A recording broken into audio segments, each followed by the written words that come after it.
Hey everyone, just waiting to see when all of our participants are going to join. We're expecting a lot of people tonight. I know not everybody's going to make it, but we will be recording this. I will tell you there's a lot of really good information. I'm known for giving away a lot of trade secrets. So if you end up having any questions, you can just save them for the end. Or feel free to email me, but we will be sending out a copy of this recording to all of you tomorrow. So if you can't take notes fast enough, we've got you covered.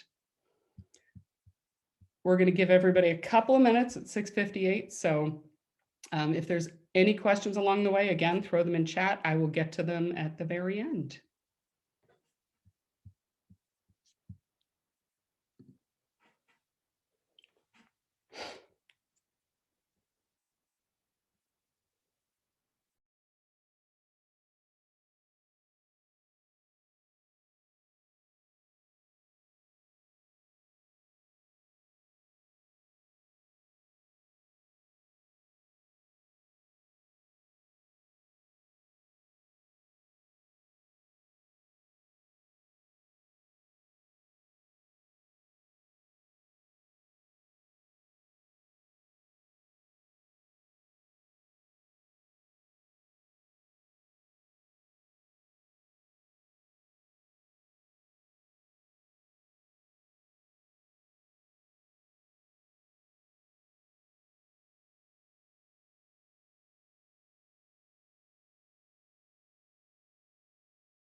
Hi, I see we still have a few more people joining.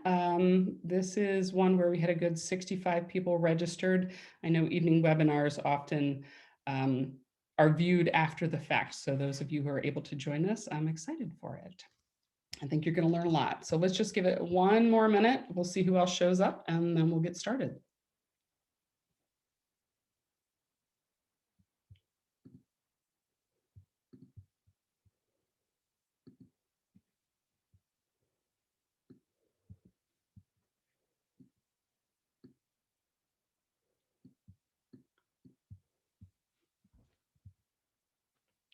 All right, I'm going to get us rolling. So today, what you're joining me for is what I'm calling Marketing to New Patients, 6 Steps for a Successful Strategy. I'm going to teach you my insider secrets for what it takes to really get a good marketing strategy put together to grow your practice. So the reason that a lot of people have signed up for this webinar is the past year has really basically been like a roller coaster.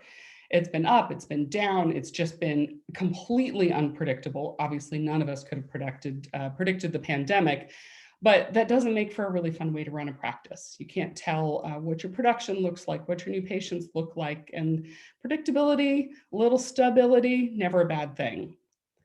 So some of you might be asking yourselves, how the heck did I actually get here?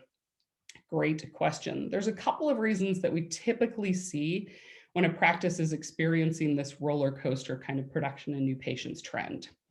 The first reason is just you're doctors, and yet you're running an entire business wearing way too many hats and juggling a lot of balls, which means inevitably some things are going to fall. You've got to take care of patients. You have to take care of your team. There's new equipment coming out, continuing education, and marketing can easily become a ball that gets dropped. So that's something that, if you're not making it a priority, it's definitely going to show in those roller coaster months. Another reason that we see roller coaster results for people is they will start a strategy, but not give it enough time to actually develop. So when you have got a marketing strategy going, it takes a certain amount of time for it to gain traction, whether it is online or traditional, branding or internal, and you've got to give it time to get some legs. If you jump ship too quickly, you're going to, again, see those roller coaster results. Another common reason is when I see practices that change tactics frequently. They get excited about some new thing that they heard from a friend or someone at a conference, and they drop what they're doing and they jump to another tactic, which means their audience hasn't had enough time to get to know what they're trying to do. My favorite reason are the shiny objects. There are a lot of shiny objects in dentistry and dental marketing that can pull your attention away from a consistent, predictable plan, which I know sounds a little bit boring, but I tell you what, the results are the least thing from boring. There's one other reason that I think you're on this roller coaster. I blame this guy, Zuckerberg. Nothing personal if Dr. Zuckerberg is watching, but what has happened on Facebook a lot is there's a ton of dental groups. I'm sure you're all members of many of them, from Dental Hacks to Nifty Thrifty to Dental Win-Win. And often in a lot of these groups, not those in particular, there are gurus who are basically selling a strategy, and it's easy to get pulled into that. And when you're kind of just aligned with one particular group, it's easy to lose your perspective on what's going on because you're just being told about one particular strategy. So the end result for your practice is you get these high and low months. You've got a very unpredictable schedule. I don't know anybody who loves that. The collections are really volatile. They are truly roller coaster, which means your take-home pay is going to be shifting as well. And when you waste a lot of time and money, I don't know anyone who likes to do that because you're chasing the shiny object. And the end result, your finances aren't growing, your practice isn't growing, your new patients aren't growing and coming in. So what do you want? This is where we like to take people. It is the slow, steady escalator ride. It doesn't have to be real slow, but it's the steady escalator ride all the way to the top in terms of growing your practice. And I tell you what, predictability is going to be very, very attractive when you see what it can do for you. So let's talk about what the 6 steps to success are going to be that we're going to cover tonight. The first one is going to be about goal setting and your baseline metrics. Budgeting, we're going to talk about strategies and tactics, which are actually 2 different things. We're going to talk about your timelines, actual implementation of whatever strategies and tactics we come up with, and then how do you measure and adjust based on the results that you're seeing. So let's start with the most basic, goal setting and your baseline metrics, because goal setting is everything. As Tony Robbins says, setting goals is the first step in turning the invisible into the visible. You've got to know where you're going to figure out how you're going to get there. So there's a couple of questions that I like to ask doctors when they're struggling with what types of goals they want for their marketing for their practice. Often I'll ask, what is the most important problem that you can act on right now? And basically, it's Pareto's principle, which is the 80-20 rule. What is the thing that is taking up 80% of your time and only giving you 20% of your results? How can we flip that scenario so that you're going to get 80% of your results with just 20% of your investment in time? Another great question to ask yourself are, what are my 3 biggest unfinished business items that will actually impact my practice growth?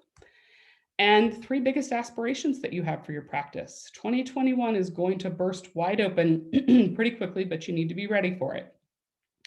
And think about if there's a particular strategy that you're doing right now, are there different results that you'd like to see from it this time next year? And ultimately, the great question to ask is, what would you do if money was absolutely no object? It's good to dream freely because you're going to come up with some great ideas.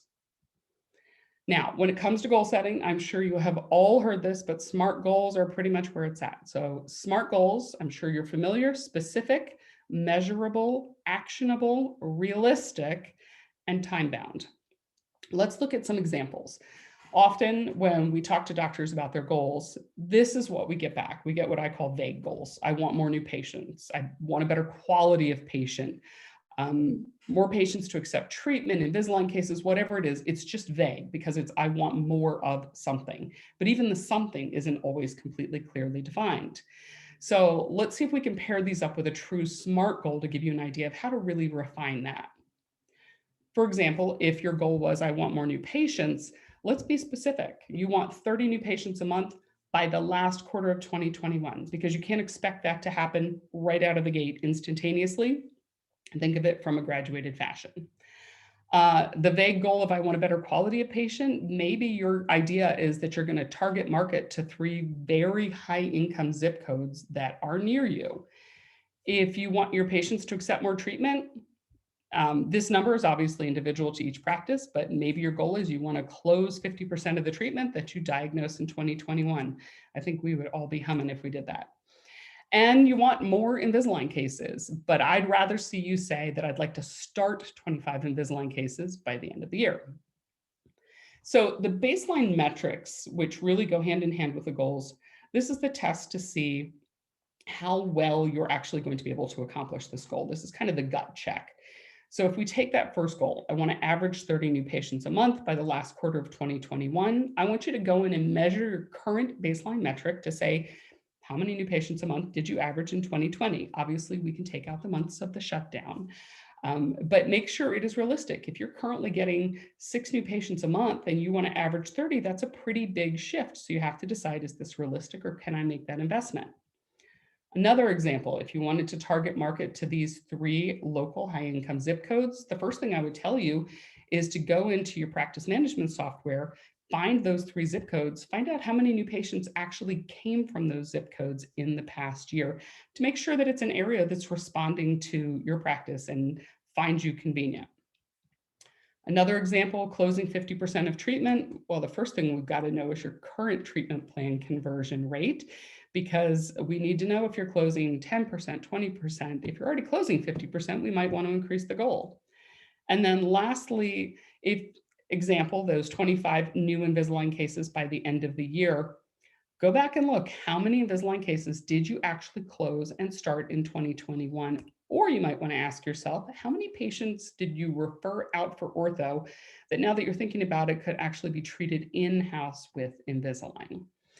So the point of doing all of these comparisons from goal to actual baseline metric is to make sure that we're not living in fantasy land. So if they're feeling unrealistic, there's a couple of things that you can do. The first one is you can decide to set a very gradual increase to reach your end goal. And that means, for example, if your goal was 30 new patients a month and you're currently at 15, well, you might want to increase it to 19 or 20 by the end of the first quarter, and then 23 by the end of the second quarter, and 26 by the end of the third quarter to ultimately hit that end goal. So don't expect, again, that overnight success. Set yourself up for success. Another way to handle things is to really increase your marketing budget. I mean, let's be honest, money spent is going to get you more visibility. Another thing that you can do, because I get that marketing budgets are limited, I'm married to a dentist. I have lived and breathed this journey for 25 years. So budgets are not always just bottomless. And that means sometimes you can say, I'm going to pick maybe 3 goals out of my list of 5, or go all in on just 1 or 2 goals, get that kind of laser focus. And I find it's really helpful to incentivize your team so that everybody is focused on the same direction for your ideal goal. I would rather see you completely nail 1 or 2 really good goals this year than do that water torture example of just sort of a little bit of impact on a lot of different places. Now, when it comes to those metrics, the first thing we've got to do is build a dashboard. There's 2 things I want you to think about, what are called leading metrics and lagging metrics. So often we just measure one thing and look at it independently, such as new website visitors. But for example, if we want more new patient calls, we have to see the leading metric, which is the thing that drives the new patient calls, which might be your new website visitors. So we're going to talk to you about how to pair together leading and lagging metrics in order to make sure that you're doing the advanced work to get the end result that you're looking for. Then we need to document these baselines. And I always say assign a team member to track and document these, whether it's weekly or monthly, whatever it is we're trying to accomplish, because there's a lot you can delegate and make better use of your time. And you have team members, you should be able to empower them to help support you in this journey. Now, your dashboard, it can be fancy or it can be really basic. All I care is that you're actually tracking it. You can use software such as Dental Intel, Practice by Numbers, or you can literally just put it in an Excel spreadsheet. What matters is that you're tracking it, because what you're measuring is going to get improved. Let's talk budgeting. This is where I always get questions with budgeting. People want to know, how much should I spend? And my answer is always, well, it depends. So let me give you the what it depends on.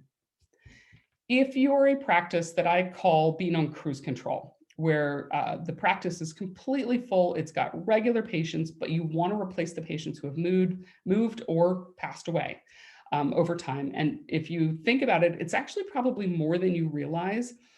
8% of the American population moves every single year. So if you did no further marketing and your patients kept moving or passing away, you're really going to have a lot of attrition. So you need to keep some marketing budget. I look at 2 to 3% of your gross collections. Maybe you want to start doing that steady, consistent growth. You want to get on the escalator and start moving up slow and steady. 3 to 5% will get you there. Sometimes we have doctors who come in and say, I need major results and they want them fast. That's going to cost you. If you want to strap a rocket to the practice, we're looking at 6 to 10%, but boy, the results can be spectacular. We also work with a fair number of small and mid-sized DSOs. So if any of you listening fall in that category, if you have one major brand in one market, you can actually pull that budget back and look at about 3 to 5% because you're going to get a greater exposure for the single brand, just kind of with one marketing budget, it's going to go further. And then if you're a scratch practice or you have acquired a new practice and you're really looking to ramp it up, I always say it's going to be about 1 year of a pretty aggressive budget. I can't give you a percentage because when it's a scratch practice, there's nothing to go on. And it's really going to depend on the market you're in, but we'll give you kind of an upfront idea of what that investment looks like in order to do it right. Now, when it comes to your marketing money, there's 3 key places where it gets spent. It's easy to see it all being in the same bucket, but it's important to divide it. The first one are your foundational assets. Foundational assets are things like building a new website. That is something that you do once. It holds you for a couple of years. It used to hold you for many, many years, but websites only last about 2.5, 3 years these days. It could be building a new brand. That is all foundational. They're kind of primarily one-time investments. Then there's a category of media and subscriptions. Media being things like your social media advertising budget or your Google Ads budget. Subscriptions, if you're investing in products like Swell for reviews or Solution Reach for patient appointment reminders. All of those subscriptions are part of your marketing cost and should be accounted for in your budget. And then ultimately, there is a cost for marketing management. You want to hire a company that is going to be taking the time to consistently improve your website rank with SEO or to generate more leads with paid search on Google. And that requires their time and their investment of their expertise. And that is a separate fee in and of itself. But you really kind of want to think about these in 3 different subjects. Now, I'm a big believer in do it yourself. There's a lot of things that you and your teams can do in order to save money. So I want to just point out a couple of them. I'm not going to bury you in examples, but there's a couple of really good things that you guys can do on your own. The first one is monitored chat. So if you put chat on your website, chat has grown tremendously. People no longer want to pick up the phone and actually have a conversation with you, unfortunately. They want something that is a little more stress-free, that they can drop off if they want to. So if you don't currently have chat on your website, you don't have to pay for an expensive service. There's services out there that are charging $500 a month to manage your chat process for you. You can download free chat software that your website company will install on your website. And a favorite one that we love is called Talk2, TAWK.TO. It's completely free. You install it on your website. And what's really nice is your team will basically keep their browser open at the front desk, and you're going to get like a little doorbell signal that will let you know that somebody is on for chat. So you don't always have to have the chat up just watching to see if someone's going to chat with you. The response time for chat should be less than 2 minutes. You should get back to people really, really quickly because they're ready to make a decision at that point in time, or they have a pretty important question. Easy thing you can do on your own. Another one is social media. Most of you probably are doing this on your own, but it can be a real struggle to figure out what the heck am I going to talk about today. And for that, I recommend doing a social media calendar. We have a really simple one. Frankly, you can download this for free on our website, goldenproportions.com. Just go to the resources tab and you will see this, which is, you could give this to your team and say, okay, first Monday of the month, we're going to put in some inspirational quote, or on the second Monday of the month or second Tuesday of the month, we might do some sort of tip about dental practice, a particular specialty. So there's a lot of different things that you can do, but just the sheer fact of knowing on Wednesday, I'm going to do close up before and after photography, when you don't have to think about it, it makes it significantly easier for your team to plan in advance and even pre-schedule the posts if they want to. Another thing that can be done in-house, once your website is built, almost all of them are being built with a content management system, meaning that there's a back-end way to get in and make some edits, so you don't have to pay your web company to do this. So if you're adding new team members, or you want a page on a new piece of technology, or you're doing your own blogging, or want to edit your smile gallery, all things you can do on your own, your website company should be giving you some sort of video or tutorial to show you how to manage that within your site. Definitely save money there. And I'm a big believer of using what you pay for. This is important. When it comes to software, we make a big investment in things like Weave and Solution Reach and Dental Intel and Revenue Well, but people get software overload. During that initial training period, it's been proven we only absorb about 10 to 20% of what has been taught, which means your team is just using it for the most basic things. And often these platforms can do so much more if you tap into them. So you don't want to let 80% of your budget for this particular product basically go unused. What I recommend is, once you've gone through your initial training, put a recurring date on your calendar, once a month, once every other month, get in contact with your representative or see if they have an online tutorial, and just learn one new thing. You can stair step that into your practice, add that one new thing, figure out a way to make it a regular part of your marketing.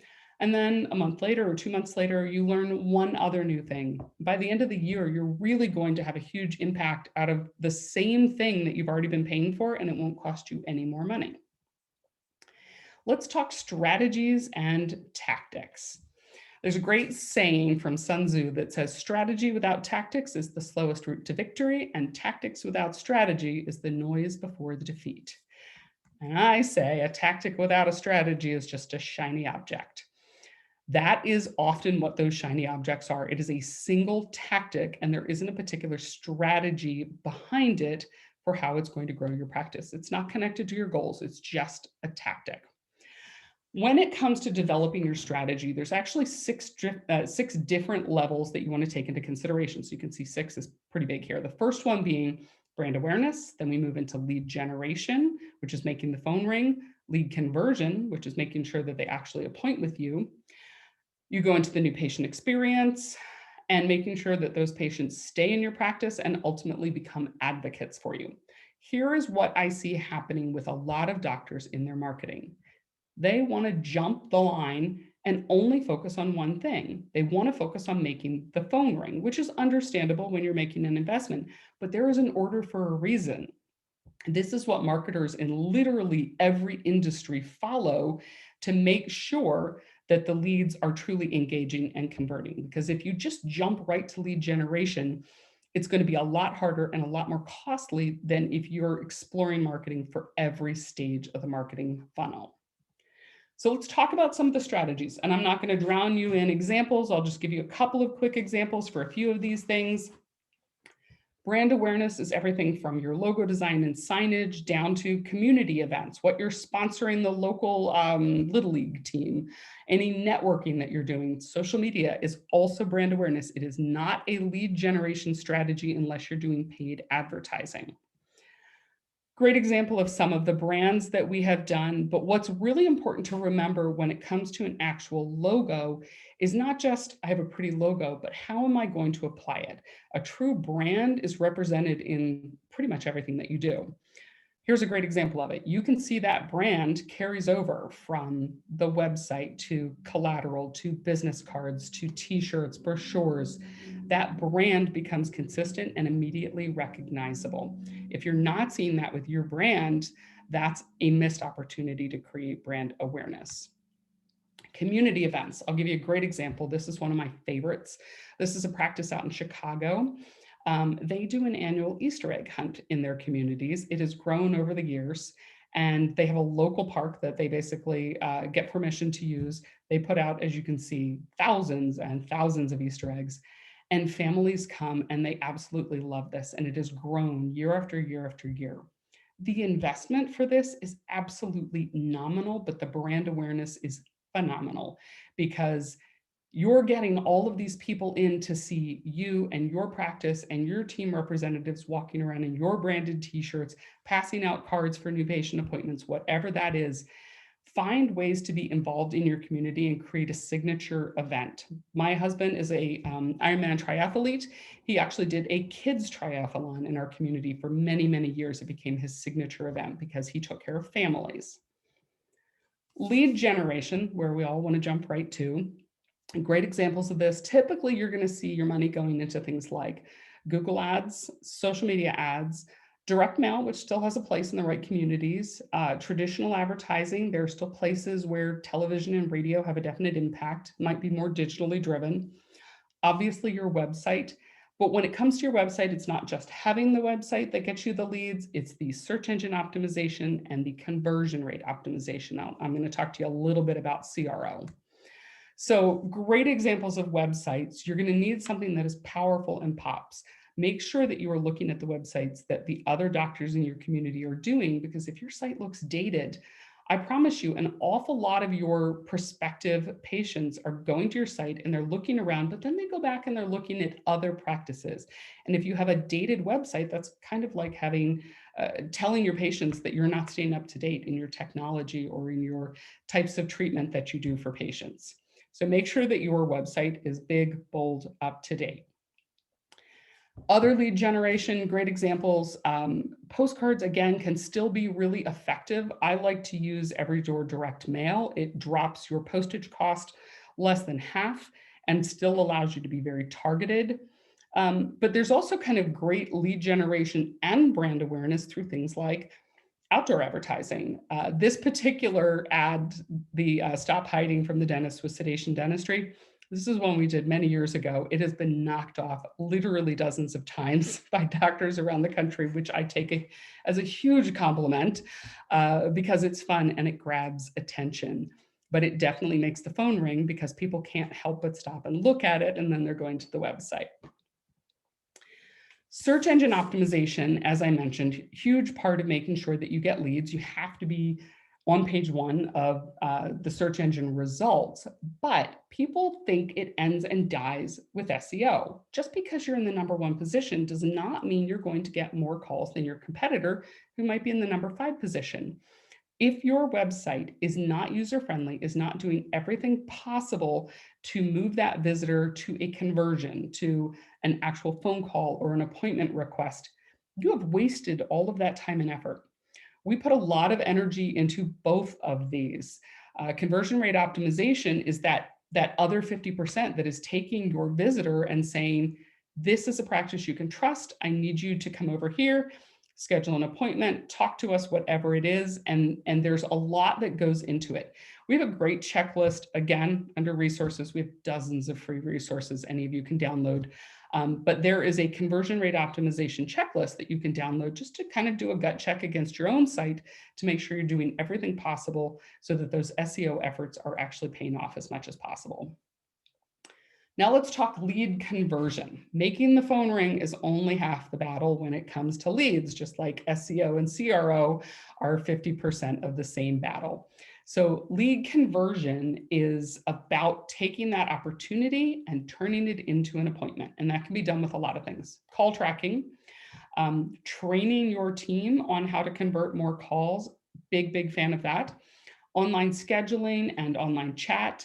Using social proof in your marketing is big for your lead conversion. It gives people a feeling of validation. They're not the first person to try this particular practice or procedure out and make sure that they feel confident that this is the right decision for them. And then custom photography and videography are big for conversion because, again, it gives people a real feel of this is someone I can relate to. So I'm going to give you a great example when it comes to call tracking. We do call tracking on literally every piece of marketing that we offer. It's included. You can have us do call screening if you want to, but all of our calls are automatically transcribed. Now you're going to see the words that are in red, because if you're reading this, you're like, that doesn't make any sense. Because it is completely automated for transcription, if there's a word that doesn't seem right, the algorithm will make it red. But the big thing that I wanted to point out is what's in yellow down towards the bottom, because I see this a lot. And if you're not recording your calls and if you're not reviewing your calls, you're going to be missing this. This patient actually had to say, I was wondering, can I make an appointment? I can't tell you how often we see that and we hear that. And this, you've spent all this money on this lead who is ready to engage with you, and then they have to ask for the sale. Not the greatest first impression. So strongly recommend that you are recording and reviewing your calls on a regular basis. I think you're going to find some things that really open your eyes. When it comes to, again, that lead conversion, giving patients as much of an opportunity to basically take care of things on their own. I'm a big fan of online scheduling. And in particular, I love LocalMed. There's a couple solutions out there, but LocalMed is one of the easiest, most user-friendly, frankly, very reasonably priced. I don't make anything off of it. I just think it's a great service. But there's a lot of places where even if you already have LocalMed, you might not be using it to the fullest opportunity. For example, you can put it on your Facebook page. You can put it in your Google My Business page. Now, it takes a little bit of extra instruction. You can talk to LocalMed, or you can have your agency do it. We can do it. But I'd say put that appointment scheduling opportunity on literally every piece of digital marketing that you can, because people are just ready to take action. We don't want them to have to hunt. And we know they don't love to call. They'd rather just chat or make an appointment online. Another big thing, again, we talked about photography and videos. Authenticity is everything. I actually just got off of a review call with one of my team members earlier today. We regularly install heat mapping and click mapping software on our websites to see what things are working the best, and we'll test different elements between sites to find out what is going to give us the greatest conversion. And there is a very clear indication that your prospective user who is visiting your site spends more time with their mouse hovering over images that are legitimate and real, of a real practice versus stock photography. It's instinctive. You can have the best stock photography, but people know. They want to connect with the person in the practice, not with just what you do. So strongly recommend lots of video and custom photography. I'm a big fan of custom photography. I'll tell you, literally the first dental marketing agency that had a non-staff photographer. We did that 18 years ago because I knew how powerful it was for converting prospective patients, building their trust, and having them come to your practice and do work with you. Now, the new patient experience, this is big. Your new patient experience, once you bring them in, you've done all of this energy and effort to motivate somebody to call you and to make this appointment. But if their first appointment is not spectacular, you're going to leave. You're going to have a very high cost for that lead because they're not going to be long-term patients in your practice. So some components you can look at to improve your new patient experience include things like a new patient packet, making sure that your forms are branded and not looking like they've been copied 4 dozen times on a copier at an angle. I love the idea of doing a video overview that you email to your patients in advance of their visit. And this can be kind of a standardized video that you do, but it should be an introduction video from the doctor to the patient, welcoming them to the practice and telling them a little bit about what to expect. We're talking 1 to 2 minutes tops. It's going to create an incredible new patient experience. I recommend that you give out a white glove checklist to your patients, because get their feedback for the things that I think we all become a little bit of immune to over time. We all fail to see that same box in the corner that's been sitting there for 6 months because we're just numb to it. But your patients are going to point out things that you didn't even actually see until they point them out. And then ultimately, team concierge training, creating that incredible new patient experience. We work with some wonderful consultants who are really good at creating this amazing experience for patients so that they are writing reviews and they are telling their friends they have to come see you, and they become patients for life. When it comes to that new patient experience, brochures are a great thing to hand out. I know they still feel very analog in a very digital world, But when you're dealing with an older population that has high restorative needs, if you're a high restorative practice, they grew up in print, they grew up holding something in their hands. That is still important to them as a way to digest your information. This white glove checklist, again, you can print it out from our website, totally free. This can be something that you hand out to your patients, whether it's your most trusted patients or you're giving it to everybody. Let them tell you what you're doing right and opportunities where you have to improve to get that best possible experience. Retention. If you're not hanging on to these patients, all that money and effort out the window.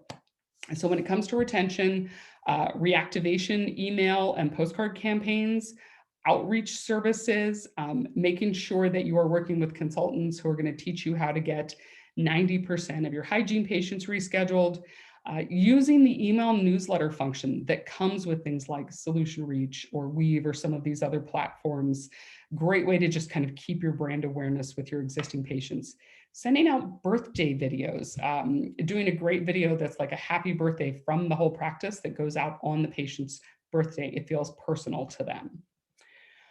I love retention because you need to do something that really kind of hops out and gets somebody's attention. So for example, the postcard on the right, sometimes you need a little reminder. Obviously, it's a slightly absurd graphic, but it's the kind of thing that when you get it in the mail, it gets your attention and you say, okay, I need to pay attention to this. Also, when it comes to retention and referrals, there's lots of different referral programs that you can do, whether it's professional or otherwise. Call Force. Again, I don't get any money from any of these people. I'm a big fan of Call Force because they have an outbound call service.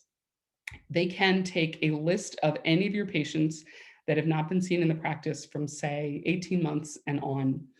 By the time they've hit 18 months and they're not in the practice, they're pretty much dead.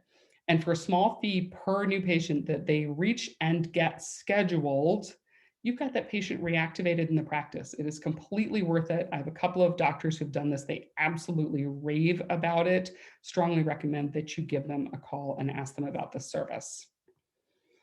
And then the last part of the funnel is advocacy. And that means getting reviews, getting those referral requests. We know that you can't pay patients for referrals, but you can do referral contests. Video testimonials, also essentially another way of doing a review. Those appear kind of in a couple different layers of this marketing funnel. Great way for advocacy. Now, I wanted to just take a quick second and go over some things with reviews for you. There is a belief that reviews are the end all be all with how well your practice ranks in local search on Google My Business. Reviews are important. They are the second most important factor in how you rank there, but there are dozens of other factors. But we know that patients respond really well to reviews. So if you're doing proper SEO and you rank well, we still want to make sure that you have good regular reviews. So the 4 R's of reviews are recent.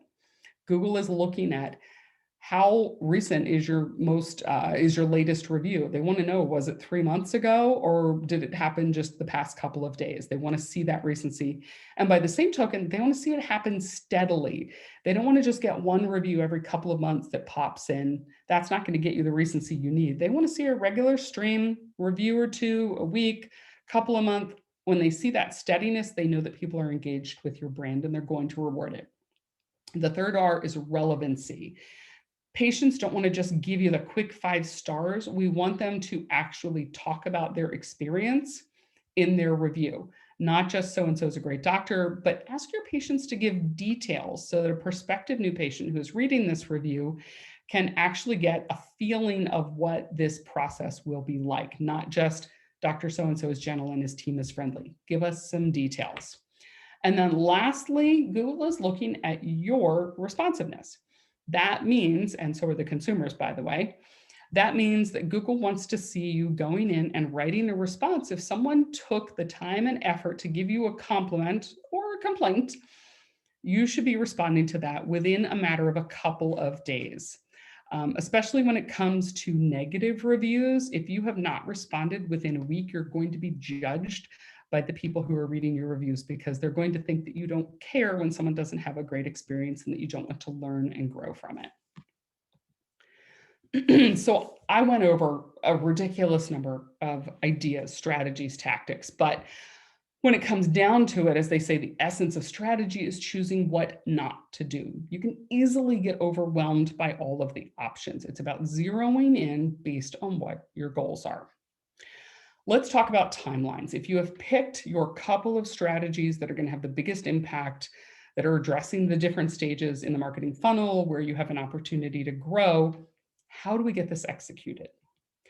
Because without execution, you're basically just hallucinating that vision of what it is you want to accomplish. I look at it as the what, when, who.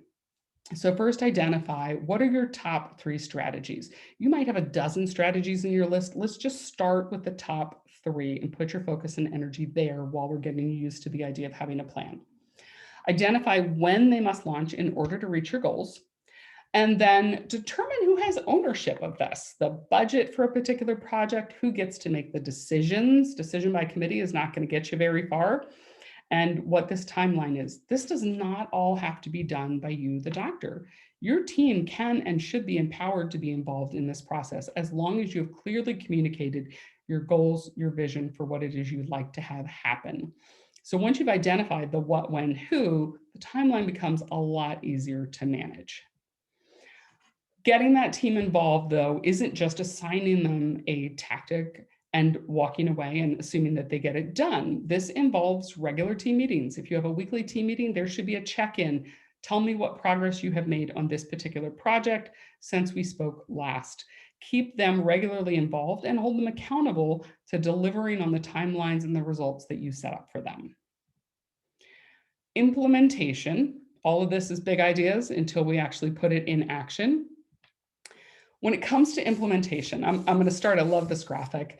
I always say, I wrote a great article that appeared in Forbes, stop having a one-night stand with your marketing agency. Your implementation will never have the same impact if you are jumping around from company to company to company. Find one person that you can partner with. Maybe you don't have to get married, but long-term relationship. Here's what I want you to look for when you are interviewing an agency, whether it's us or frankly, honestly, anybody else out there. There's some good agencies. At a minimum, this is a relationship. Make sure that you have chemistry. The person that you're going to have a regular conversation with, you got to like them. So make sure that you're paired with the right person, that this is going to be your person on a regular basis. And do they speak dentistry? Freelancers might be cheaper, they might be local, but if they don't speak your language, you're going to spend an awful lot of time going over the work that they're doing, readjusting things, teaching them how to market to your audience.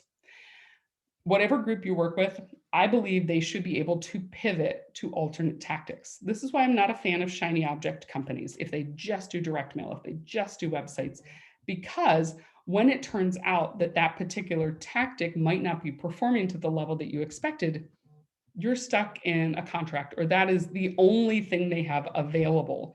So you want a company that's got a little more breadth to it. So when they say, okay, we've determined due to our call tracking that perhaps this is not performing the way that we want it to. Marketing is part art as well as part science. And we're going to pivot. We're going to try different alternate strategies. So make sure you've got somebody who's got some options out there for you. And make sure that they fit your budget. It's totally fair to have a budget. Again, I'm married to a dentist. I've been doing this for a long, long time. Doctors are not made of money. I get that. So they should fit your budget, but you don't want to sacrifice your results. I'd rather see you do a couple of things really, really well for a moderate budget than to do a whole bunch of things not so great just to get them all done, because your results are ultimately what matters in the end. Otherwise, the effort is wasted. And whatever company you work with should have 100% complete data transparency. That means if you are doing Google Ads, you should be able to see exactly how much money of your money gets spent and what the results look like. You should be able to see from search engine optimization how many people visited your Google My Business page, how much time they spent on your page if you're doing conversion rate optimization. You need to see the numbers because the numbers really tell you what to do next. Now, if you want to have your most successful relationship when it comes to your agency, I'm going to give you 4 secrets of success. 1, delegate. Get your team involved, whether you're delegating to your agency, delegating to your team. Again, doctors, you got a lot of balls in the air. You need to be able to count on other people to get it done for you. You're going to leverage your own business a lot faster this way. The second most important thing is decisiveness. It's easy to agonize over a decision because God forbid you make the wrong decision. But I'll tell you the secret of successful entrepreneurs. This has been well studied by Harvard. The vast majority of entrepreneurs make decisions extremely quickly. And what they've determined is that 70% of the decisions that the entrepreneur makes are good decisions. But what happens is the 30% of decisions that they make, because they made them quickly, might not be the perfect decision, but because they're measuring it, they quickly pivot and they come up with another decision. And guaranteed time and time again, the more decisive you are, the quicker you're able to move forward, the sooner you're going to get ahead of your competition and the faster you're going to see your results. So don't get caught in that cycle of like, I need everybody to see what I'm doing. I need everybody's point of view. Trust your gut. You're smart. You're a good business owner. You should know what you want and what you need. Be decisive about it. Prioritize this. If growing your practice is important, this should be a priority. There should be a regular check-in meeting. There should be a list of tasks that you're trying to get done, and that you're holding your own team accountable to getting done, or you're holding your agency accountable to getting done. So these 4 key elements, which are a big part of leadership in a practice. By the way, we are about to release a brand new ultimate leadership guide. I interviewed some of the best leaders for dentistry in the business. That's coming out in a couple of days. Look for that. But these types of characteristics are going to get your work done faster, better, and you're going to see your results and your return on investment a lot faster. Now, when it comes to the launch, you've done all of this work, whatever group you're working with, whether it's a freelancer, you're doing it internally, you are ready to launch a strategy or a whole campaign. The first thing you have to do, let me go back, make sure that you tell your team.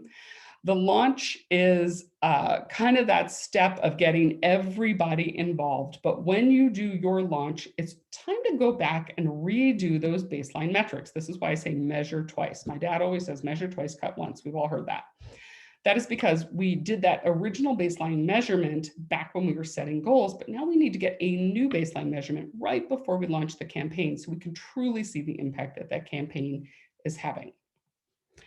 And like I mentioned, tell your team. I can't tell you with all the calls that we screen, how often we'll hear a team member, a patient will ask them about a particular offer that was on a postcard or was on a paid search ad on Google. The team member has no idea what this patient is talking about. So if you've got any new patient offers or calls to action, put it on a Post-it note, stick it up at the front desk, make sure you mention it in your team meetings, get everybody in the know so that they know what to expect. The last of our 6 steps is that measurement and adjustment. Measurement is everything because what gets measured gets improved. I have been in business for 20 years. As a matter of fact, 2 days from now, April 1st, is our 20th anniversary.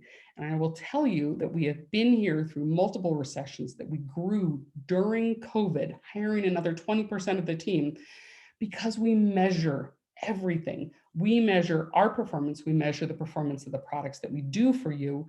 It constantly holds us accountable to making everything better. So that measurement is critical. Big part of the measurement, as I mentioned, is the call tracking. I want you guys to really embrace the idea of call tracking. Get your team on board with it. This is not something where you're trying to catch somebody doing something wrong. It's about learning where there are opportunities to get even better. We have recorded well over 1 million phone calls. We've screened that many and more. 35% of all calls go to voicemail.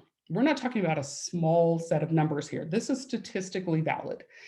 And of the calls that go to voicemail, 75% do not leave a message. And that number I'm starting to see go higher over time because we are really kind of walking away from the phone. People are not going to leave you a message.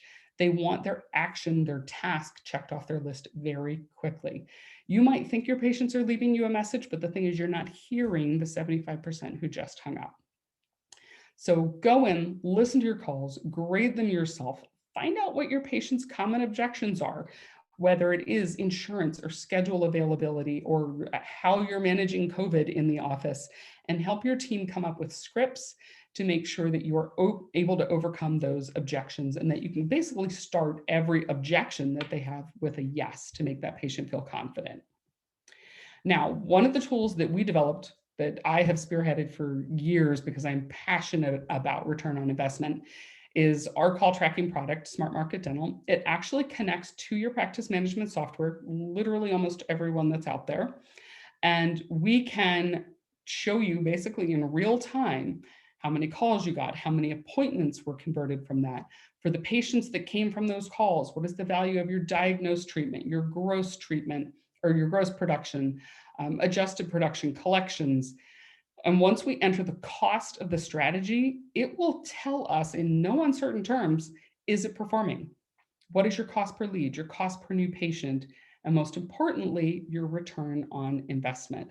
This is how you hold yourself accountable, your agency accountable, and how you improve the money that you are spending and the effort that you are making. So we talked before in the beginning about this dashboard that you've got, this dashboard of tracking your numbers that are related to your goals, because you don't get to decide. The dashboard's going to tell you what to do. Data drives everything. It should be documented at least monthly and reviewed just kind of at a quick glance. And as I mentioned, call tracking on every strategy. But don't make your decisions quickly. Any strategy that you're employing needs a minimum of 3 months to work. And I'm even talking Google search. Our search experts, it takes time for Google to understand your campaign. They're going to give you a bump in the beginning, a nice little reward, and then your results will go down while it learns how people are reacting to your ads and your landing pages. So it takes a good 3 months to start to really see if something is performing. So don't cut stuff off too early. Document it, watch it, and then you can pivot if you need to, but it should be based on a trend, which means it has to have some time to document those results, not a spike of something in particular. It can be hard, I know, to just sort of slow down and enjoy the ride when you're just desperate for your work to be done and your results to come in, but you're only going to shortchange yourself if you're reacting too quickly. As I mentioned, resources on our website, there are, gosh, at least 24 free resources, from inspiration guides, a dental marketing calendar that you can use to help put these strategies together. Again, the leadership guide that we're going to be releasing, you name it, we've got some incredible free strategies on there, resources that you and your team can use. Great fodder for a team meeting topic. Now, if you have seen all of this and you've said, holy cow, this is too much, I'm going to start to delegate, one of those first leadership topics that we need to tackle. If you want our assistance, we develop completely custom marketing plans for all of our clients. We don't start with just, if someone is handing you an idea over the phone, it's not well thought out, it's not researched, it's not based off of data. You need an actual plan, which takes some time to develop. So our marketing plans, 50% off, meaning you can get a completely comprehensive marketing plan that looks at your demographics, what your competition is doing, a very detailed analysis of your website, your social media, your advocacy programs, all of these stages of how you can improve your patient life cycle for $500. Now, this offer is valid through the end of April. So all you have to do is just mention it if you're on chat or you're sending an email, and we'll be happy to help you out. Or if you just have questions and are kind of looking for a consultation, those are completely free. Happy to help you with those as well. So I wanted to thank you for spending some time with me this evening. My contact information is on here. Our phone number, you will get in contact. You can ask for me, you can ask for Erica. She's a great first start for a lot of our doctors who come to see us. And basically, we want to be able to help you with any marketing that you're doing. And it's important to me, it's always been kind of my personal mission to make sure that doctors are informed and educated about the marketing that they're doing, whether they do it with us or they do it with anybody else. Because if you don't trust marketing, then marketing doesn't grow in terms of everybody needing to do more marketing. So the more that we can help educate you, inform you, let you make good, smart decisions, the better it is for all of us. So that's what we're here for as a resource. I'm going to stop my screen. If there's any questions, I don't see any questions in chat, but if you have any, feel free to pop them in right now. And I will be happy to talk to you about anything that's going on in your practice, any questions you had.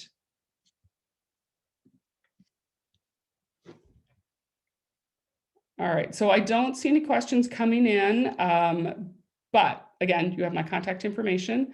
Anybody who wasn't able to join us in live time today, just drop an email to us. You can drop an email to Xana, Xana @goldenproportions.com. Go onto our website, engage with chat, and we will be happy to help you in any way that we can. Thanks so much for joining me this evening.